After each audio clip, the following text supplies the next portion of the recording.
ugu horeyntii Allah ayaa mahad leh. marka labaad dhammaan asxaabta aan beejku ku saaxiibnay inta nagu cusub waxaan idin leeyahay assalaamu calaykum waraxmatullaahi wabarakaatu. maanta waxaan ka hadlaynaa calaamadaha lagu fahmi karo neefta, qeybaha ay kala yihiin qofka dabcan sida uu noqonayo, iyo waxaan kaloo dul istaagi doonaa waxa qofkaas laga rabo iyo isbedel inuu la yimaado, iyo daaweynta guud ee loo qaadan karo marka uu jiro ama lagu cadeeyo cudurka neefta inuu qabo.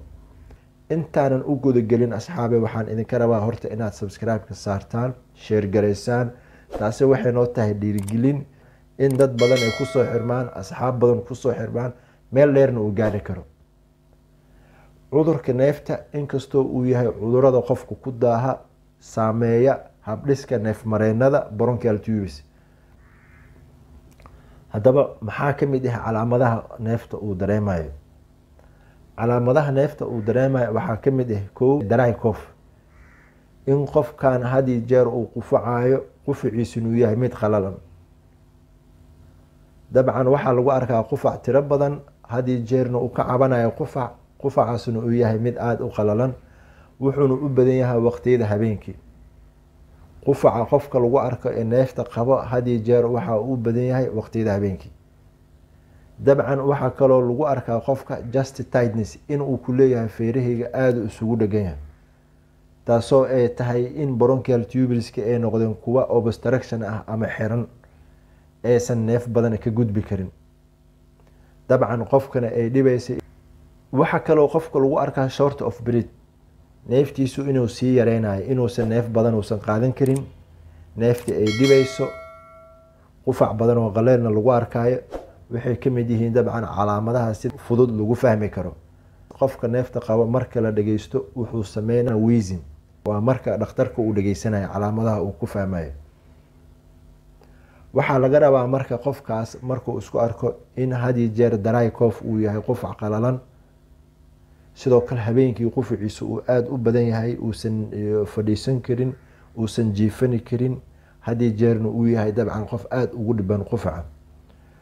dabcan waxa kaloo uu isku arki karaa aan soo sheegnay inay jirto just tight, in sanbabadii feeraha ay aada isugu dhageyn, xabadkiisuna uu yahay mid cabur badan jiro. waxaa kaloo aada usii yaraanaya respiration rateki, neefsashadiisa aada ayuu usii yaraanaa. calaamadaha kale oo soo raacayo waxaa ka mid ah qofkan in la arko in xididadiisa aada u yaraadeen ama khafiif noqdeen, taasoo ay tahay in qofkan dehydrated uu yahay, oxygenkii jirkiisa inuu ku yaraade, dhiig badan inaysan xididaha aysan gudbin karin, oxygenkaas yaraadana ay ka tarjumaysa neeftii inay ku xiran tahay. waxaa muhiim ah markuu isku arko calaamadahaas aan kasoo hadalnay in si degdega qofkaas dhakhtar loo geeyo, in baaritaano loo sameeyo si degdega. baaritaanada loo sameynayo waxaa ka mid ah in loo adeegsado spirometer, in la ogaado sanbabadiisa heerka shaqada ay gaarsiisan tahay, in bronchial tubeska ee oxygen fiican ay gudbinayaan, sanbabada ay gudbinayaan, iyo in ay xiran yihiin, in dhiiggiisa guudna loo ogaado, in jirkiisa uu ku badan yahay waxaa loo yaqaana neutrophilska iyo eosinophilska. waxaa muhiima qofkaas marka lagu sheego in cudurkii xiiqda ama asma uu ku dhacay ama neefta, inuu taxadar badan muujiyo, daawooyinka loogu talagalana uu qaato. muhiimadda waxaa ah daawooyinkaas inuu had iyo jeer uu ka warqabo calaamadaha markay saameeyaana uu isticmaalo. daawooyinka loo qaato xiiqda ama neefta waxaa loo kala qeybayaa laba qeybood. qeyb ah short acting beta agonist oo qofka ka baabi'inaya calaamadaha neefqabatinka. waxaa ka mid ah daawooyinka loo yaqaano salbutamol ee had iyo jeer bulshada isticmaalaan. iyada mechanism actionkeeda waxaa waaye si dhaqso ah inay jirka ula falgasho, in qofka ay ka yareysa calaamadihii respirationka aadka u dhibaya, ay ka mid tahay in qofkan uu just tightness badan uu dareemo, xabadkiisi uu xiran yahay, sanbabada ay isku jiraan, sidoo kale inay neefta ay dhibayso, respiration ratekeedana aada u yaraado. daawadan qofka markuu isticmaalo in ku dhow 15 minute waxay noqonaya inay la falgasho jirka, qofkina ay calaamadihii neefta ay ka yaraadaan. dabcan daawadan waxaa waaye short acting, waa waqti yar ayay soconay ay jirka ay ku jiri kartaa. waxyaabaha ugu badan ee qabata daawooyinkan waxaa ka mid ah in murqihii bronchial tubeska ee obstruction isku noqday ee adkaaday inay kala baxaan ee fidsamaan neef badanna ay gudbi karto. sidoo kale in respirationkii qofka caadi uu neefsado oxygen fiicanna ee aada u qaato ayay waxyaabaha ugu badan ay qaban karaan. daawooyinkan short actingka waxay isugu jiraan dabcan kuwo inhalation loo qaadan karo iyo tablet, yacni kuwo baqaaq ahaan lagu buufsan karo iyo kuwo daawooyin tablet ahaan loo qaadan karo. markaan u imaano longa acting beta agonist waa kuwo muddo dheer jirka ku jiri karo. dabcan daawooyinkan marka uu qofka isticmaalo waxay kala fogeeyaan ama ay aada u yareeyaan in neefta calaamadeeda ee had iyo jeer ay soo noqdaan. waxay yareeyaan in qofku neefta ay kusoo laaban karto. dabcan daawooyinkan waxaa ka mid ah salmeterol iyo formoterol.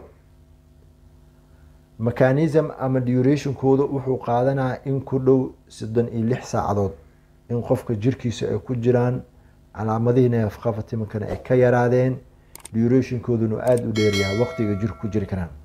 dabcan inta muddadaas ah qofka waxay sameynayaan in calaamadihii neefta inay kusoo laabtaan ayay ka hortagayaan, in calaamadihii neefta ay qabatimaan ayay ka yareynayaan. dabcan waxaa la rabaa qofka daawadan isticmaalaya inuu si joogto ah ugu warqabo waxyaabaha dhibi karan uu ka hortago. sidoo kale daawooyinka neefta hadii jeer marka ay noqoto long acting waxaa soo hoosgalayo corticosteroidska oo ah daawooyinka antihistaminiska ama caabuqa yareeya. sababtoo ah bronchial tubuleska waxaa ku dhex sameysmay caabuq saa-ida. waxaa dabcan jiro xirnaansho badan oo tubuleska gudaha ah ama tubooyinka, waxay ka yareynayaan caabuqaas iyo xirnaanshahaas. ayagana waxaa loo qaadan karaa si inhalation ahaan in ayagoo baqaaqa la qaato ama tablets. daawooyinka asmatiga ama neefta hadii jeer waxay leeyihiin side effects inta qofka uu isticmaalayo ama inta jirkooda ay ku jirto. waxaa kamid ah tachycardia, wadna garaac badan qofku inuu isku arko. dabcan waxaa kaloo kamid ah muscle cramping, in muruqihiisa hadii jeer uu ku arko cramping. waxaa kaloo kamid ah dabcan tremor, xoogaa gacmihiisa inuu isku arko jarays. hadii jeer calaamadahaas iyo kuwo kale waxaa lagu arkaa dadka daawooyinka neefta qaadan karo, balse waa kuwo caadi ay u isticmaali karaan. waxaa ka muhiimsan in neeftu ay gaarto sanbabadii loogu talagalay. qofka hadduusan qaadanin daawooyinka neefta wuxuu ku jiraa khataro badan. waxaa muhiim ah inuu la socdo dhakhtarkiisa ama xaruntiisa caafimaad. sidoo kale waxaa kaloo muhiim ah inuu iska ilaaliyo waxyaabaha saa-idin kara calaamadaha neefta, inuu ka hortagi karo wax walba oo jirkiisa uu dhibayo, inuu iska ilaalin karo cunooyinka qeybahooda kala duwan, inuu yareyni karo waxyaabaha jirkiisa ka qeyb qaadanaya inay neefta kusii saa-idiso. anigoo ah Dr. Maxamed Liibaan Maxamed, waxaan idinkaga mahad celinaa dhageysiga iyo la socodka ala socoteen kalibiska iyo fiidiyoga aan soo geliyo. maanta intaan ayaan ku joojinaynaa daawooyinka neefta iyo noocyada u kala baxaan. wasalaamu calaykum waraxmatullaahi wabarakaatu.